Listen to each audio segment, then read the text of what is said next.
Bueno, hola, ¿cómo están? Espero que estén muy bien del otro lado.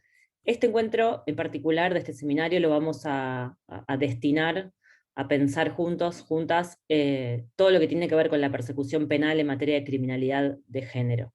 Para eso voy a abordar primero un paneo general de lo que significan los estándares internacionales de derechos humanos en esta materia, para luego profundizar e irnos a pensar desde lo institucional y desde lo investigativo, cómo se aborda o cómo pensamos, al menos nosotros desde el equipo de UFEM, el armado y el diseño de una política de persecución penal en esta materia.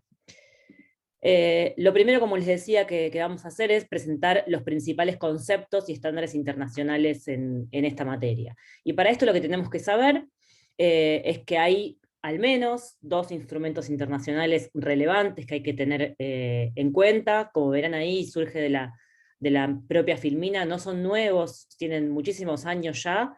El primero es la CEDAW, que es del ámbito de Naciones Unidas, es la Convención sobre la Eliminación de todas formas de discriminación contra la mujer.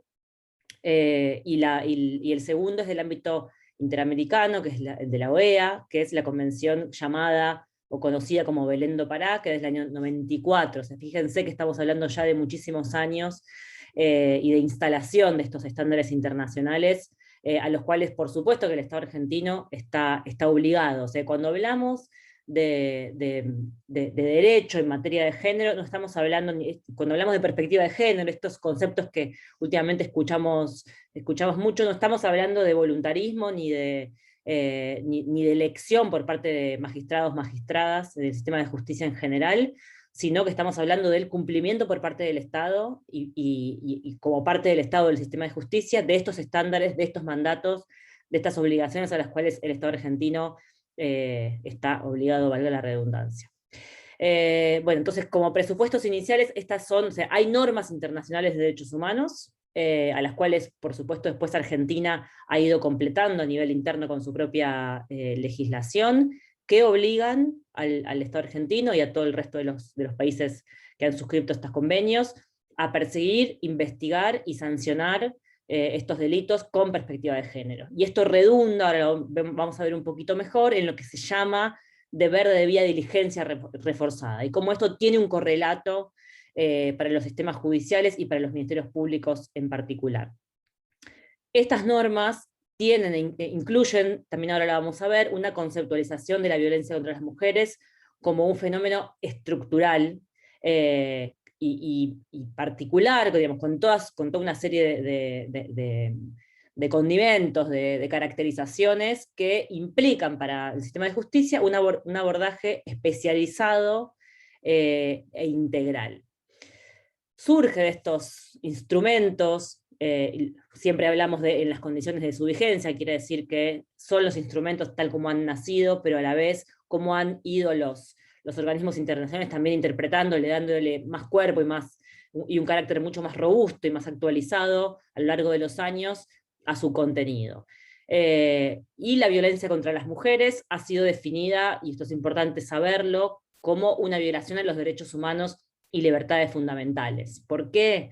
Estos convenios ya desde el momento de su origen, como les decía, hace muchísimos años ya, han reconocido que la violencia contra las mujeres es tan estructural y tan sistemática que en definitiva lo que hace es limitar o de manera total o de manera parcial el reconocimiento, goce y ejercicio de los derechos y libertades de todas las mujeres. La vida de las mujeres está asignada por la violencia, está atravesada por estas violencias, y por eso nace un deber tan potente de los estados de intervenir sobre las manifestaciones de esa violencia. Estamos hablando de una ofensa a la dignidad humana de las mujeres, que a la vez es una manifestación, y esto es lo que explica un poco la gesta, el origen de la violencia, de las relaciones de poder históricamente desiguales entre mujeres y varones. Esto es incluso trascendente a todo el resto de las discriminaciones por variables de clase, de raza, de grupo étnico, de nivel de ingreso, de culturales, de educacionales, de edad y de religión, que por supuesto a la vez van a ser lo que se llama factores de interseccionalidad. O sea, todos estos factores trascienden por supuesto la cuestión de género, pero cuando confluyen con el género de las personas violentadas, en general profundizan la violencia y son factores de riesgo adicionales. Así que también es lo que se llama la perspectiva de interseccionalidad. Esta violencia, dicen estos estándares internacionales, es estructural y se ejerce en todos los ámbitos de las relaciones sociales. Por eso es el Estado el responsable de prevenir, de investigar, de sancionar y de reparar la violencia contra las mujeres en todos los ámbitos en los que se produce. La Convención de Belén do Pará, les decía antes que hay dos convenciones, una es específica de discriminación, es la primera que nace en el ámbito de Naciones Unidas, y la segunda es específica más sobre la violencia contra las mujeres, es la llamada Convención de Belén do Pará. ¿Qué vamos a ver acá en esta convención? Bueno, lo primero que hay que saber es que la definición que ofrece y que establece es una definición amplia. ¿Por qué digo esto? Esto se aleja de, en realidad, muchos preconceptos y todavía paradigmas bastante instalados en el sistema judicial respecto de que la violencia de género es exclusivamente la que ocurre en el ámbito intrafamiliar o en el ámbito de las parejas. Esto no es así ya desde el momento en que Belén do Pará hace esta definición. Fíjense, ahí tienen transcripta la forma en que la Convención de Belén do Pará entiende la violencia contra las mujeres. Habla de cualquier acción o conducta basada en el género que cause muerte, daño o sufrimiento físico, sexual o psicológico a las mujeres, tanto en el ámbito público como en el privado. Esto es una definición amplia, que excede, dice a continuación, tanto las que se ejecuten en el ámbito de la familia o unidad doméstica, como en cualquier otra relación interpersonal, ya sea que el agresor haya compartido o comparta el mismo domicilio. En la comunidad, y ya sea perpetrada por cualquier persona, en el lugar de trabajo, en instituciones educativas, en establecimientos de salud, por el Estado, sus agentes, donde quiera que ocurra. Esto es, ustedes lo ven ahí con mucha claridad, una definición amplia.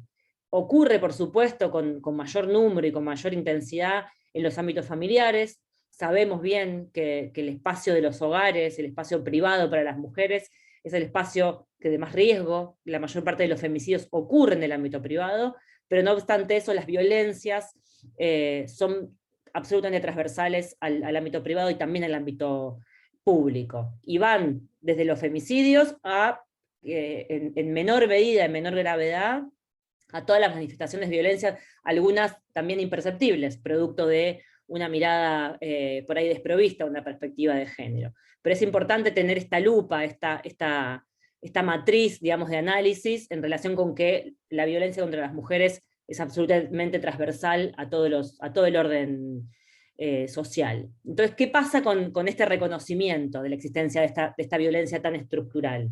Bueno, la Convención de Belén do Pará dispara a partir de aquí una serie de deberes para los estados, algunos de los que figuran en el artículo 7 interesan, y nos interesan en particular a quienes operamos en el sistema de justicia, porque allí habla la Convención de Belén do Pará de lo que se llama debida diligencia reforzada. Esto también después va a venir a ser más explicado y más desarrollado en varios fallos de la Corte Interamericana, entre ellos Campo Algodonero, que es un precedente muy importante.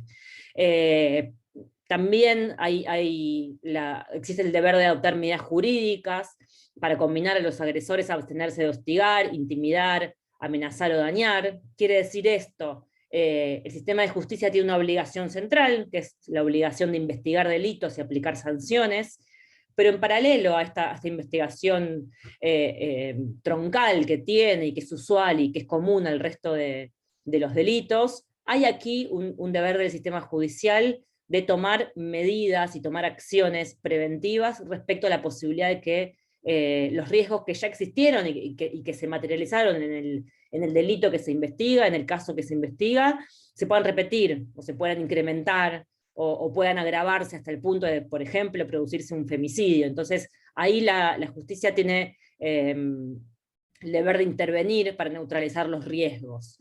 Y otro punto central que también toca y nos interpela como sistema judicial es el que tiene que ver con el efectivo resarcimiento y reparación de los daños producidos por el delito. Una práctica que es poco usual para los sistemas judiciales, que hay poco recorrido en materia de reparatoria, pero sepamos que también hay que pensar estrategias de litigio para este tipo de cuestiones, o incluso pensar también cómo logramos que los procesos judiciales tengan un contenido reparatorio en sí mismo, que no sean lo que todavía son en muchas ocasiones procesos tortuosos y expulsivos de las víctimas, sino procesos reparatorios en sí mismos.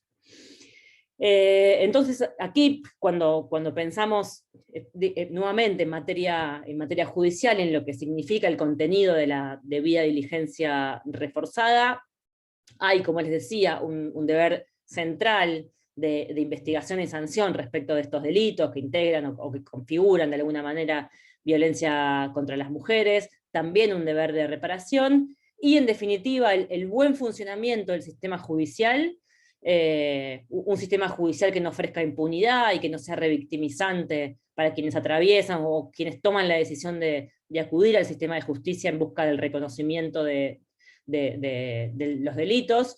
Ese proceso judicial no impune, digamos, a la vez es un mensaje de prevención.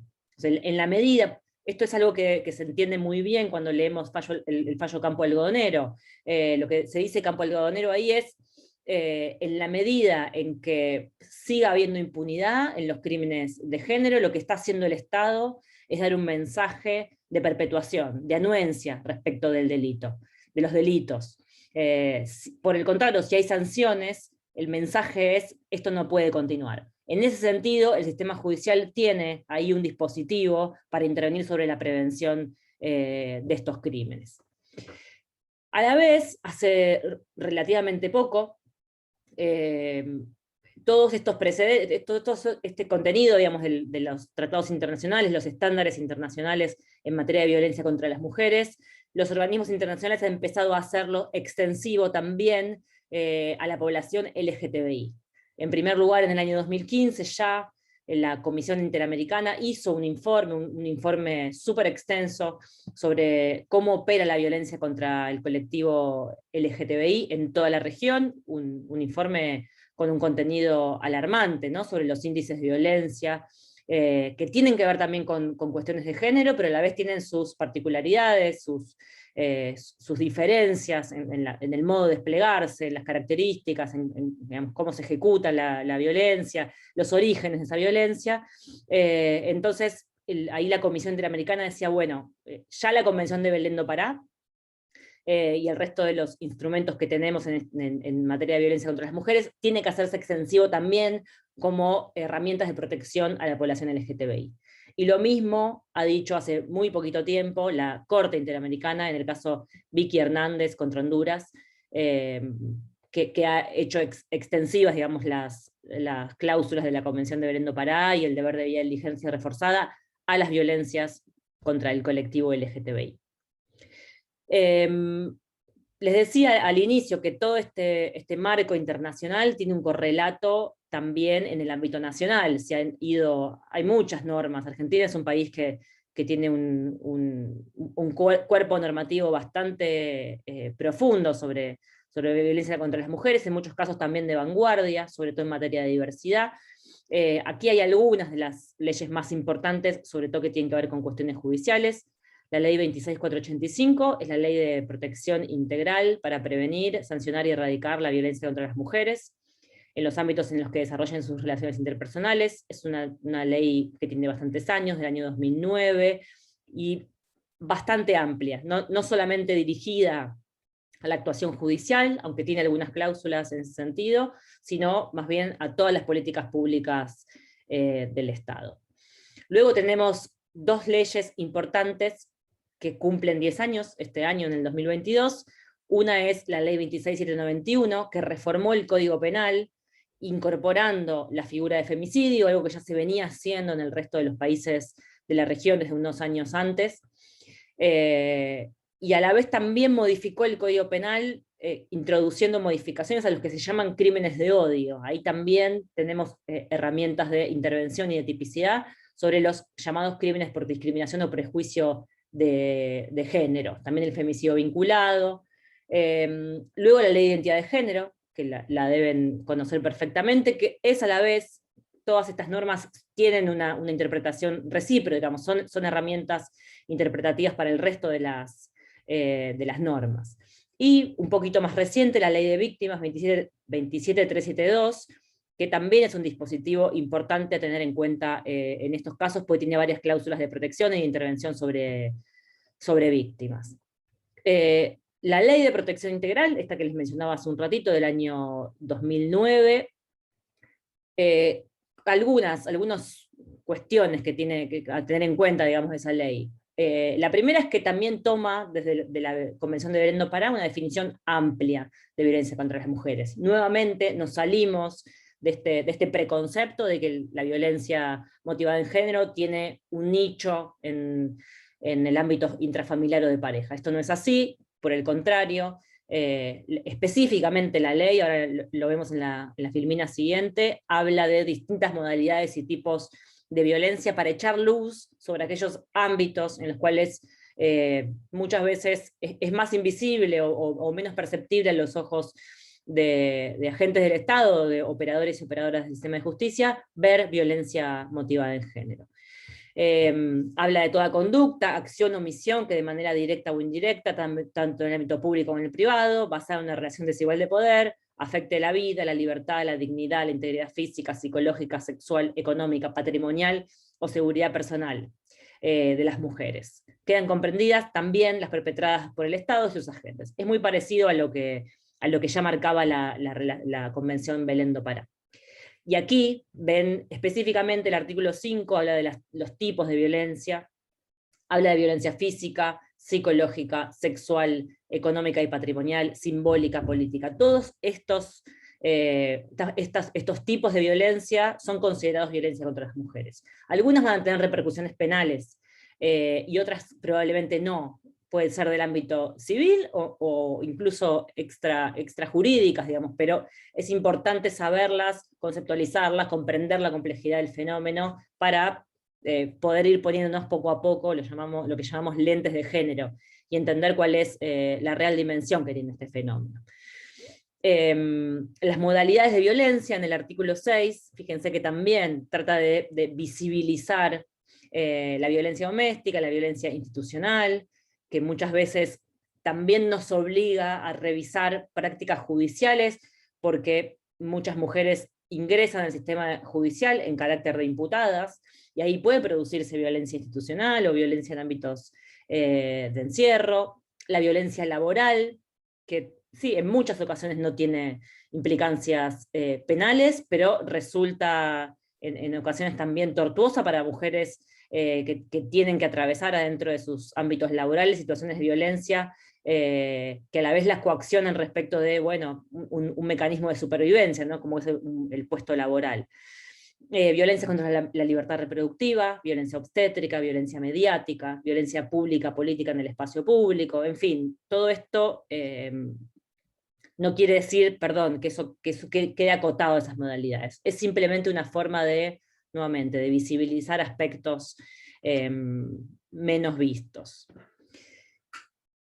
Dicho esto, como panorama general, cuando miramos el sistema judicial y la respuesta del sistema de justicia al abordaje de los casos de violencia contra las mujeres, tanto de mujeres víctimas, les repito, como mujeres que ingresan como imputadas, pero que también pueden estar siendo víctimas de violencia, vemos que todavía la respuesta del sistema judicial es una respuesta pobre y deficitaria, sobre la cual hay que intervenir, y tenemos obligación de intervenir desde las distintas áreas. Advertimos o divisamos, en principio, bastantes dificultades de acceso a la justicia para las víctimas. Tenemos todavía alta cifra negra de delitos, sobre todo de denuncias de delitos sexuales, que esto tiene que ver cuando se hacen encuestas de victimización o se aborda un poquito más cerca este tema, la respuesta de las víctimas sobre por qué no acuden a la justicia tiene que ver con, bueno, desconfianza en el sistema, o pensar que no les van a creer, o pensar que su problema no tiene la entidad suficiente, o que lo pueden solucionar solas, o que no quieren acudir a un sistema penal, o que no quieren atravesar un proceso penal.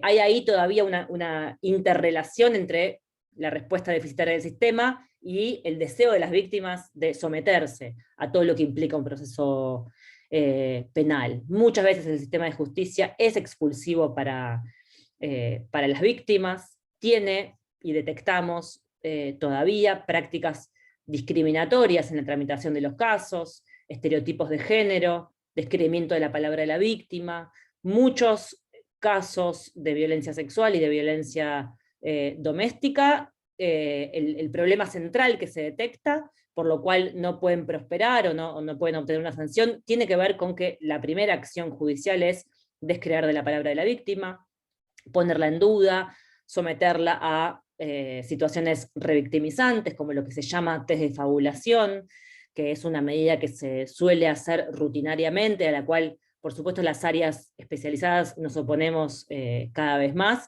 en relación con, bueno, lo que se hace es poner, someter a la víctima a un test psiquiátrico, un test psicológico, para ver si tiene una personalidad fabuladora, y de esa manera acreditar que lo que está diciendo es mentira.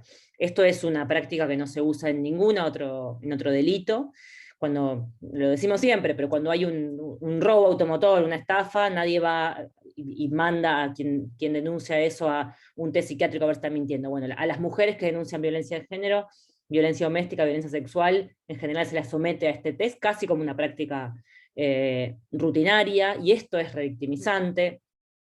Muchas veces las condiciones en las cuales se toman las declaraciones van en contra de lo que ya han reiterado muchas oportunidades los organismos internacionales en cuanto a las condiciones que tiene que haber para que una víctima de delitos tan graves y que pueden ser tan dolorosos pueda declarar. Tienen que ser en ámbitos privados, por parte de personal especializado, del género que desee la víctima, respetando los tiempos de la víctima, y a veces el sistema judicial no está preparado para brindar esas condiciones. También se detecta que en muchas ocasiones las víctimas tienen que repetir su testimonio, primero frente a la policía, luego frente a una autoridad judicial, luego frente a un perito psicológico, luego ante un perito psiquiátrico, luego se pone en duda y se le hace reiterar en una cámara Gesell. Todo esto es absolutamente revictimizante y por supuesto expulsivo de las mujeres que a veces no declaran, no denuncian, desean no iniciar un caso judicial, o en muchas ocasiones lo inician, pero a mitad de camino desisten, dicen que no quieren seguir por todas estas cuestiones. Aparecen también algunos problemas normativos, como la prescripción. A raíz de estas denuncias tardías, muchas mujeres vienen a denunciar a veces 10, 20 años después que fueron víctimas de abuso sexual, por ejemplo, y los delitos están prescriptos. Hay una serie de dificultades probatorias en estos casos. Muchos de estos delitos se cometen en espacios privados, en ámbitos cerrados, sin más testigos que la víctima, y hay falta de entrenamiento del sistema judicial, de operadores y operadoras de justicia, para saber cómo el fenómeno se despliega, comprender que este fenómeno tiene estas características y que hay que desarrollar y desplegar otras estrategias probatorias, que no son, por ejemplo, la recepción de declaraciones testimoniales a testigos directos oculares de lo que pasó, sino que es necesario pensar en otras estrategias probatorias e investigativas, que las hay, no es cierto que no las hay. No se propone, digamos, desde la teoría jurídica feminista, ni desde las unidades especializadas, que los casos lleguen exclusivamente con el testimonio de la víctima a juicio. Por el contrario, eso es un caso débil sobre el cual tenemos que trabajar para que el caso llegue y tenga una posibilidad de sanción. Pero esto hay que desarrollarlo y hay que entrenar al sistema judicial. También hay problemas estructurales de organización institucional para el abordaje de estos casos. En muchas provincias o no hay estructuras especializadas, o las que hay tienen pocos recursos y no dan abasto a un fenómeno, un fenómeno que crecientemente ha incrementado la posibilidad, la cantidad de denuncias que hay en esto, ¿no?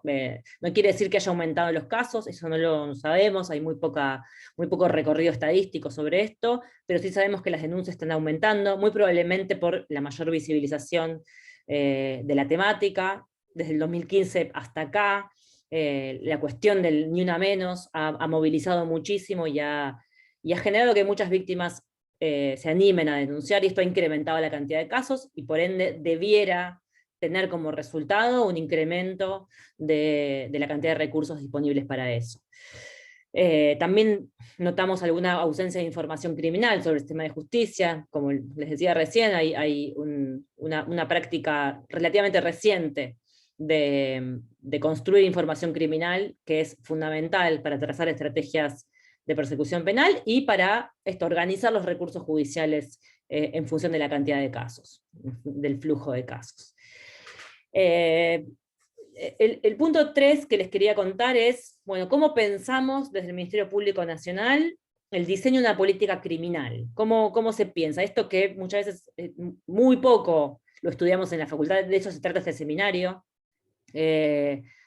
bueno, no solamente el procesamiento del caso a caso, ¿no? Los abogados y las abogadas tenemos una formación jurídica más enfocada en la resolución de casos, quizás, y muy poco entrenamiento, que eso quizás tiene que ver con la práctica, de cómo se piensa un organismo público tan importante como el Ministerio Público Fiscal, que es un organismo, ustedes saben, vertical, que tiene que tener estrategias de persecución penal en función de los fenómenos delictivos sobre los que tiene que abordar, priorizando asuntos, identificando complejidades, y pensando determinado fenómeno criminal en interrelación con otros, pero a la vez de manera estructural, ¿no? Y en general además centralizado, desde una mirada central, que después pueda derramar y llegar al resto de las patas ejecutivas del organismo. Esto es diseñar una política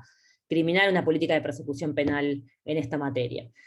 Algunos puntitos que vamos a ver por aquí son estos que ven acá, que ahora los vamos a ir desarrollando uno por uno. Por supuesto que hay más, pero por lo menos desde la UFEM, que ha sido creada en el 2015 precisamente como un área temática con el objetivo de colaborar con la titular o el titular del Ministerio Público Fiscal en diseñar y coordinar la política de persecución penal en materia de criminalidad de género.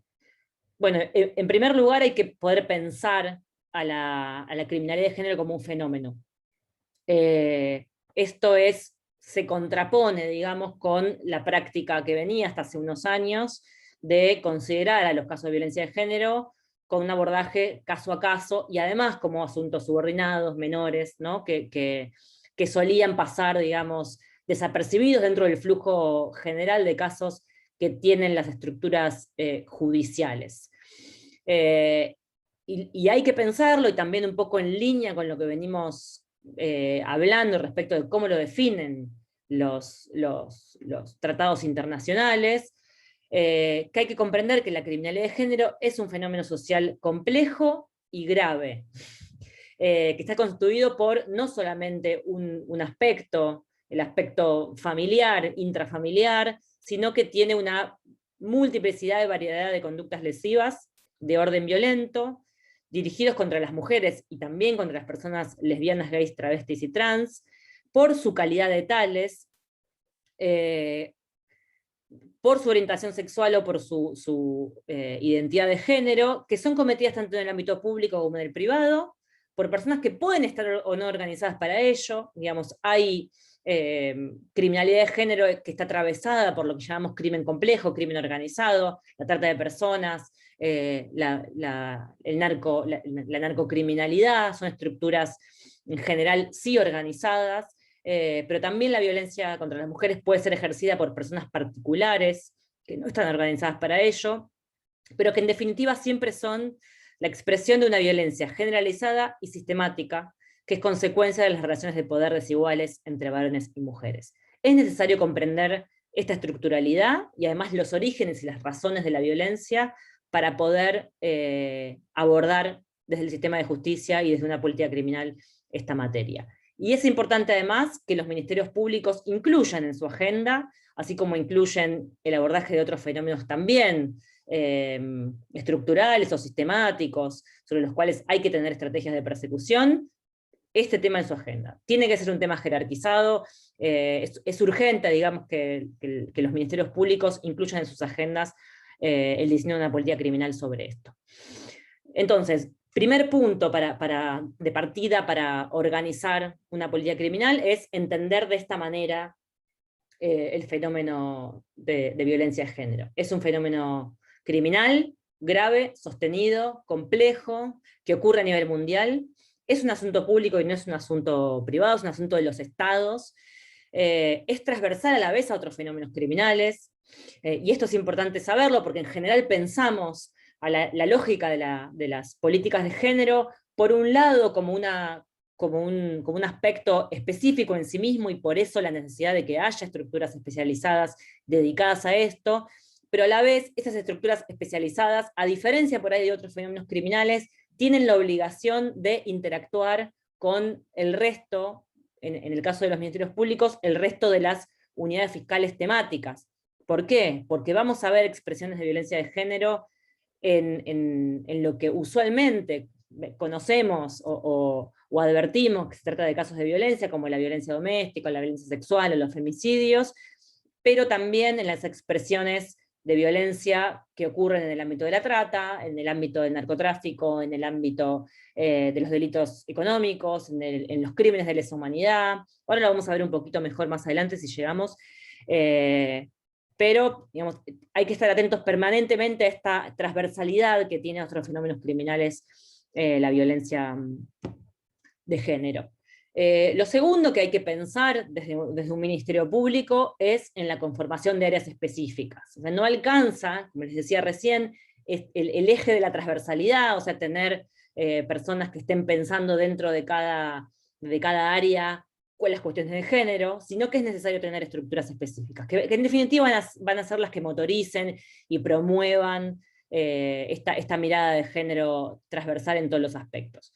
Lo primero, bueno, en el Ministerio Público Nacional hay al menos dos estructuras que están pensadas para eso. Una es la UFEM, que es la Unidad Fiscal Especializada en Violencia contra las Mujeres, y otra es la PROTEX, que también tiene, por supuesto, una pata fuerte en lo que significa la explotación de mujeres por explotación sexual y laboral de mujeres. Estas unidades temáticas tienen en su cabeza la obligación de, bueno, diseñar una política criminal y proponer estrategias de persecución penal que en definitiva logren que todo el organismo, no solamente esa estructura especializada, sino que todo el organismo mejore su rendimiento en materia de incorporación de esta mirada de género y de persecución de la criminalidad, y por supuesto intervengan allí donde todavía hoy opera esos déficits que mencionamos recién y índices de impunidad que pueden ser todavía altos.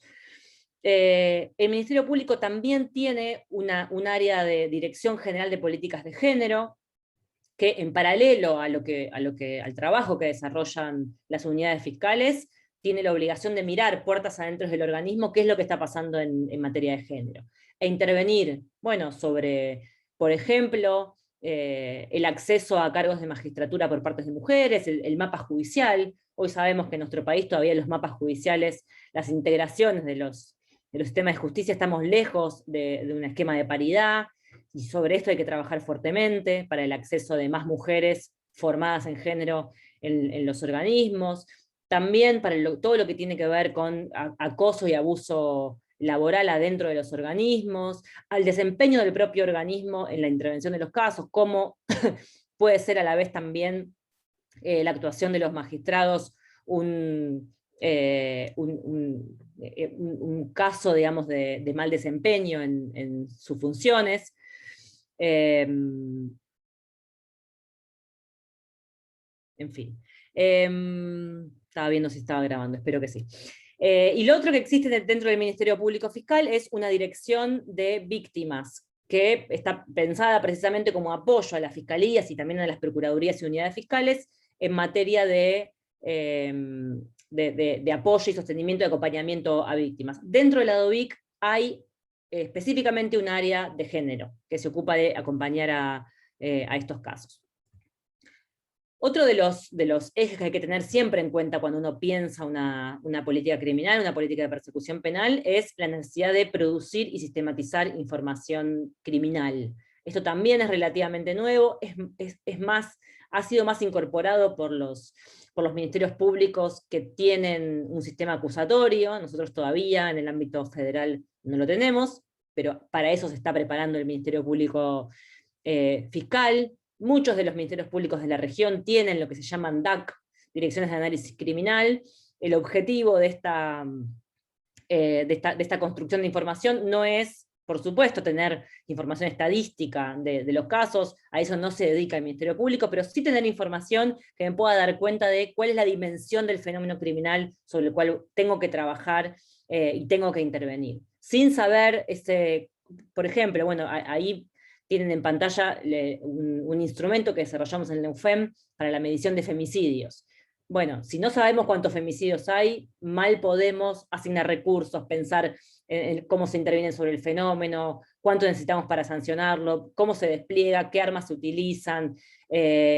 Conocer el fenómeno femicida ayuda a ver cómo podemos hacer para mejorar el rendimiento del sistema judicial. En particular sobre los femicidios, la información criminal es relativamente nueva y ha sido una exigencia reiterada de los organismos internacionales. En el año 2014, si no me equivoco, por primera vez la Corte Suprema inicia, digamos, el conteo de casos de femicidio con su registro de femicidios. En la UFEM desde el año 2015 lo hacemos con los femicidios, pero después lo hemos ido ampliando a otras manifestaciones de la violencia contra las mujeres, esto, con el objetivo de conocer el fenómeno, dimensionarlo, ver cómo se despliega, ver cómo muta y cómo va transformándose en el tiempo, y cómo hacemos para desarrollar estrategias de intervención sobre eso.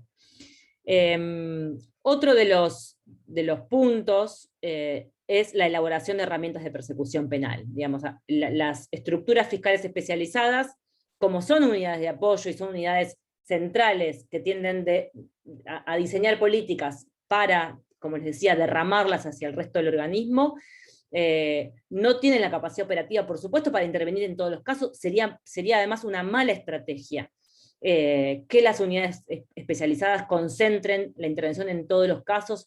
Esto, por ejemplo, en la Ciudad de Buenos Aires implicaría un colapso inmediato por la cantidad de casos que hay. Y esto es lo que pasa en muchas fiscalías especializadas en las provincias de nuestro país y en otros países de la región. Se ha pensado en especializar, digamos, estructuras fiscales y derivar todos los casos allí. Suele fallar porque en general no hay un equilibrio entre recursos y flujo de casos, y esto es un problema.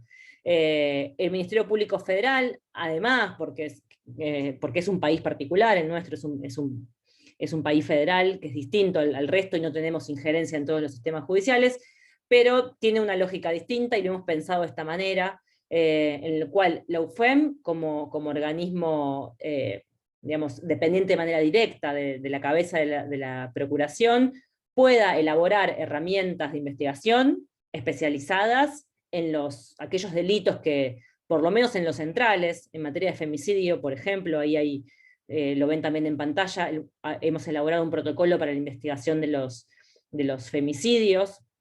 Argentina fue el primer país que hizo la adaptación del modelo latinoamericano, y este protocolo ya ha sido incorporado, adoptado por casi más de la mitad de las provincias de nuestro país para la investigación de femicidios. ¿Cuál es el objetivo de esto? Bueno, que no haya que haber, no tengamos que tener un fiscal o una fiscal especializada para investigar cada femicidio, cada muerte violenta de una mujer que ocurre, sino que hay una herramienta de investigación que puede ser utilizada aún por personas que no están formadas en la temática, pero que está dirigida a construir casos, investigaciones acordes al deber de debida diligencia reforzada.